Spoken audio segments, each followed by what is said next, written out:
Hello, my name is Obie Shelton, the Executive Director of the African American Cultural Garden, and this is our Sankofa series where we talk to people who are in our community, who have interesting stories, and once you hear their story, you're going to be inspired to be everything that you can be and realize that while they are everyday people, they do extraordinary things. We have someone with us today who is Aseelah Shareef. Thank you for joining us. Thank you. That's so flattering. We're interviewing you because you are with this historic noble institution of Karamu House. And tell us what you do there. So my role is Vice President and Chief Operating Officer, but that only means I do everything and whatever I'm told, right? This is an amazing team effort here at this institution, and I do believe that we all feel like we are privileged to be in the roles that we are and upholding the legacy of this institution. So we're happy that we get to do this work and honored. Tell me summarize your past, because you are not a Cleveland native, correct? Correct. How did that start, and how did you get interested in the arts? So I got to Cleveland for the first time in 2001. As the story goes, I met a man. However, the arts and culture is what has kept me in Cleveland and kept me returning to Cleveland. So I was here for a little bit. I left. I came back. I left. I've been a touring performer, a touring dancer, professional dancer for most of my life. So that's what took me away most often. But I got my very first professional dance job here in Cleveland. Cleveland Contemporary Dance Theater, which is the only Black company here, founded by Michael Metcalf, a Cleveland native son, is where I started dancing. So it's kind of full circle how this has all come about, because I was a dancer with the company. I ended up going back to Florida for graduate school, came back to be executive director of the company, and we were based right here at Karamu House. So that was 2005. So here I am, and I've almost been at Karamu under this administration, under Tony Sice's leadership, for almost 10 years in just a few months. So it's been a beautiful circular road, I'll say. How did you know that you were a dancer? And when did you know that? That is such a great question. So honestly, I'm one of those people that would say I was born. It was just born in me.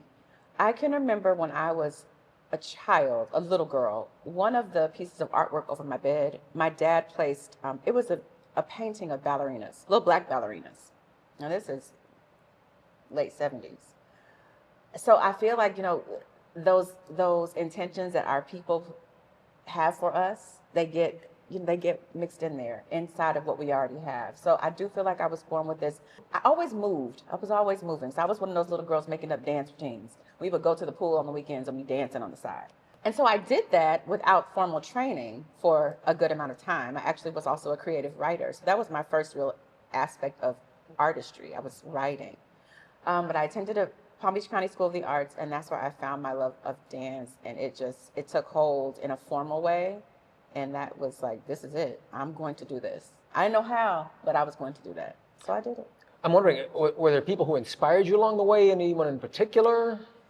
No one comes to mind. A lot of times, we talk about how young people have to see something to know that, you have that option. But I will say this, I did see an Alvin Ailey performance when I was young. And that was, I'm sure, my first time seeing Black dancers on stage moving in all the royalty and elegance, and thinking, so I can do that too.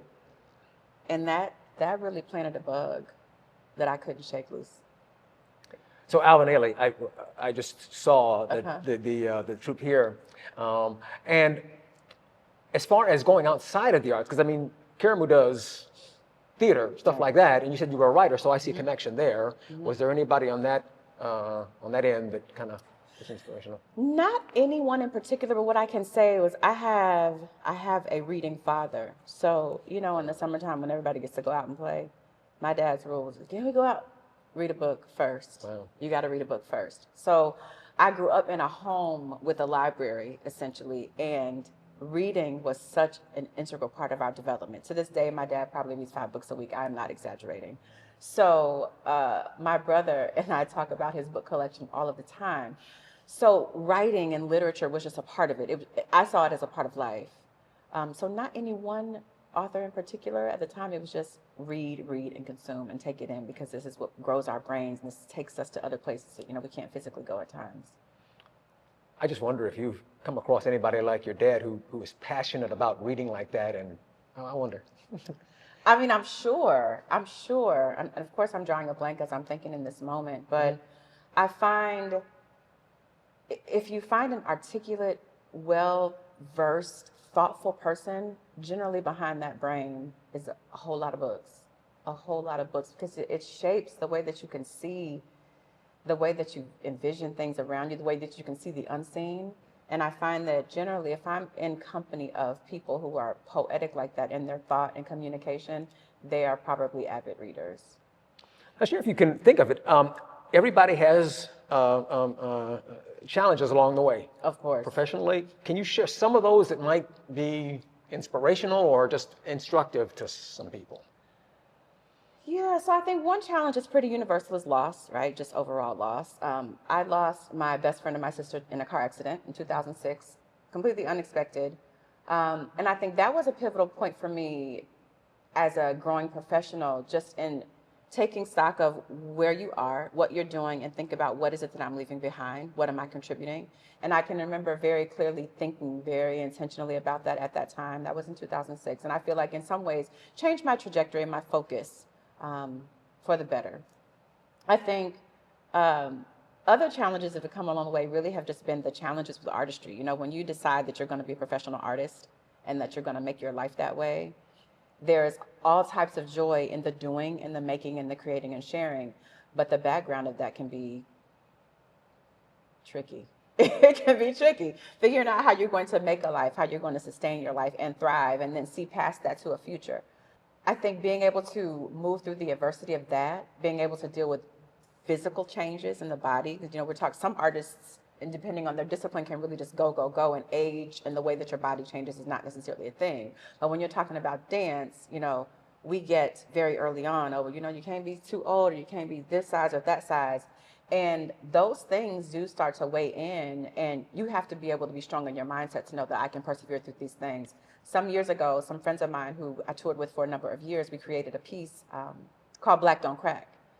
And that Black Don't Crack piece really had to do with our exploration of all these things that as Black dancers we are told, right? You have to be trained a certain way, you have to look a certain way, your body has to be a certain shape, you can't be this kind of age, you got to be this kind of age. And we were really able to explore and dig into some of that for ourselves, talk to and interview Black dancers from a spectrum of generations.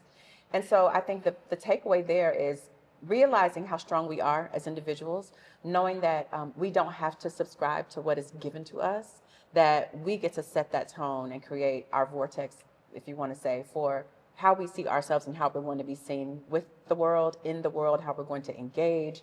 And that's up to us. So I think that was also a pretty important turning point. We did that work actually. We were commissioned to do it in DC one year, and we brought it here to Cleveland Public Theater as a part of their dance work series a number of years ago. I remember Misty Copeland talked about how she didn't fit the mold when she got into it, and then of course has broken out and has maybe inspired some others that you don't have to look a certain way to be able to do it. Oh, yeah. And I'm wondering how you got into the management side of it. What is that? So I often tell people when I'm meeting them that I'm a professional dancer moonlighting as an arts administrator. Because that's how I feel a lot of the time. Like, how did I get here? But my first foray into understanding nonprofit arts was with my during my tenure at Cleveland Contemporary Dance Theater. So at the time, I was elected by the other dancers to be the board liaison. So to work with the board members as a dancer, help them understand what it is that we go through in our life as they are thinking about and learning about how to properly support the organization. So that experience probably showed me more than I ever wanted to see. As it relates to the background of running a nonprofit. That's when I first got, oh, this ain't easy work.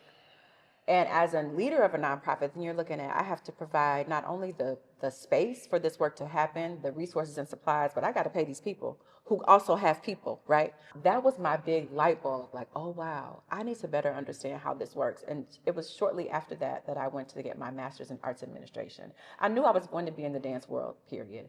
But I figured I needed to have a better understanding of the inner workings and the management, because if these institutions like arts organizations, dance companies are so integral to our neighborhoods and communities, we have to have the blueprint for how to make them thrive and survive, right? So I wanted to be able to better understand that.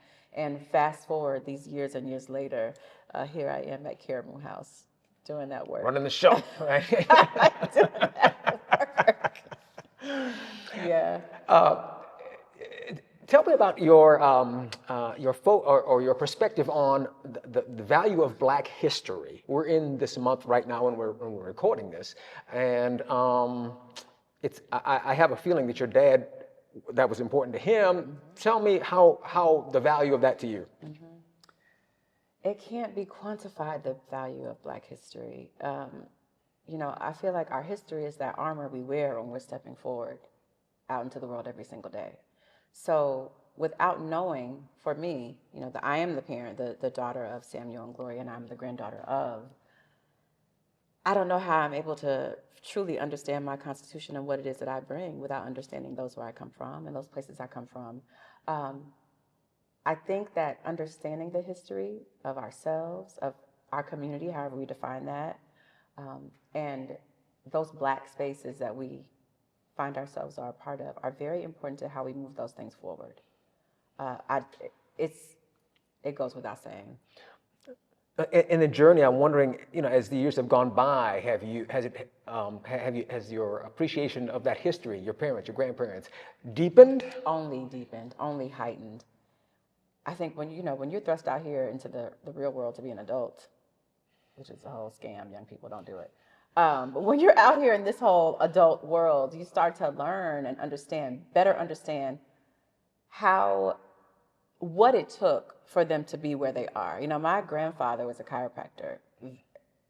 First Black chiropractor I ever knew, of course. And even when I was younger, I knew everybody called him Doc, but I wasn't exactly sure why. Even my dad calls my grandfather Doc. When you think about that, and I think now I can greatly appreciate how this man in the early, mid-1900s, you had your own chiropractic practice. Like, how does that even happen? And then think about, what do people have to go through?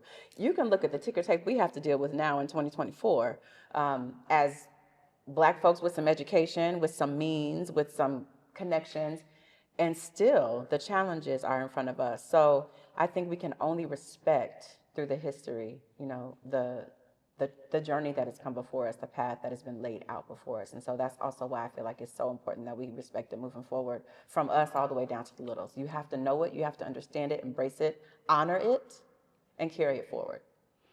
Which is what we try to do with the African American Cultural Garden. I'm sure you've heard about that. That's why you did this interview. What have you learned about that? Of course, we think it's real important that the community come together and finish it. You probably have heard it's been going on for like 64 years. What value do you see in us finishing that? So, you know, I learned about the African American Cultural Garden around the same time I learned about the African American Museum here in Cleveland. And I remember being so captivated at the fact that these two things lived in this city. I feel like the importance of that garden, when I drive down in Melke, okay, as a transplant, right? And I'm seeing all these gardens reflecting all these cultural histories. I want to see mine too. And I want to stop there, and I want to take pictures, and I want to be able to bring people there. So it is extremely important that this project is finished. For us, right? For us who are here to see these beginning stages, for those who started it back 64 years ago, and for those who are not yet here, that space is vital. It's important. We're a part of this fabric, the American fabric. We're certainly a part of Cleveland's fabric. And we should have that finished garden on that beautiful thoroughfare. It's so heartening to hear somebody who's not a Clevelander embrace that. Wow. You know, that's unique. That's one of the things I like about Cleveland. As a person who is not from here, I guess any of us in our own melting pot, in our original space, our own little pond, we can overlook a lot of amazing things, right? People would ask me all the time, well, did you go to the beach every day? Well, I didn't go every day, but I went a lot, right? So now that I don't have the beach, I think, oh my gosh, if I could only get to the beach. People in Cleveland sometimes are not able to see a lot of these gems that are here. And that the Cultural Gardens is one of those things that is very special and unique to the city. And so I remember when the placard went up, and this is where our garden is going to be. There's a huge sense of pride that comes along with that. And I absolutely 1000% support it. I hope many others will continue to put their names behind that and their resources and their treasure. Thank you. Make this happen. Yeah. It takes us all, right? So if we can't be responsible for it on our own, we can't then go asking others to do it. Yeah. Thank you. Yeah. You heard her. This is Aseelah Shareef from Karamu. And this is our Sankofa series. This is why we bring it to you. You know, all of us have our part to play in the community, and we hope that you embrace the part that the African American Cultural Garden is going to play in our community. Thank you for joining us. Thank you for watching. Appreciate it.